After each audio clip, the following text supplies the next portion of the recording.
लोक म्हणतात दान म्हणजे पुण्याचं काम, पण आम आदमी पक्षाला दान म्हणजे देशभक्तीचं प्रमाण, देशासाठी योगदान, पुण्याचं काम. लाखोंची बचत, अनेक पटीने परतावाच होतो आणि आपल्या आणि येणाऱ्या पिढ्यांच्या उज्ज्वल भविष्यासाठी सर्वोत्तम गुंतवणूक. कसं?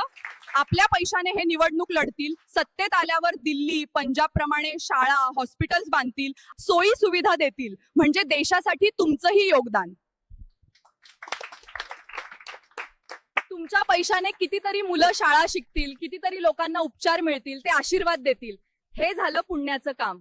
मग शाळेच्या फी मध्ये, हॉस्पिटलच्या बिलामध्ये होईल लाखोंची बचत आणि अनेक पटीने परतावा. शाळा हॉस्पिटल पिढ्यानपिढ्या चालतील, म्हणजे झाली की नाही सर्वोत्तम गुंतवणूक. मी सुरुवातीला दिल्लीसाठी 500 रुपयांचं दान दिलं होतं.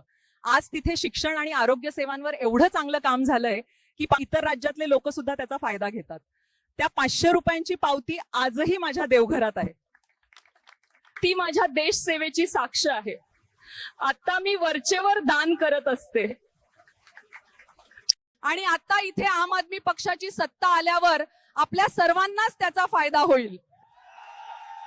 चला तर मग, मी दिले, तुम्ही पण द्या आणि सर्वांना सांगा, फक्त नोटच नाही, वोटही द्यायचे आहे, तरच आम आदमी पक्ष सत्तेत येईल आणि सोयी सुविधा देईल. आणि हो, आपला दिलेल्या दानाच्या म्हणजे देशभक्तीच्या पावत्या जपून ठेवा, भविष्यात कामी येतील, अभिमानाने दाखवताही येतील.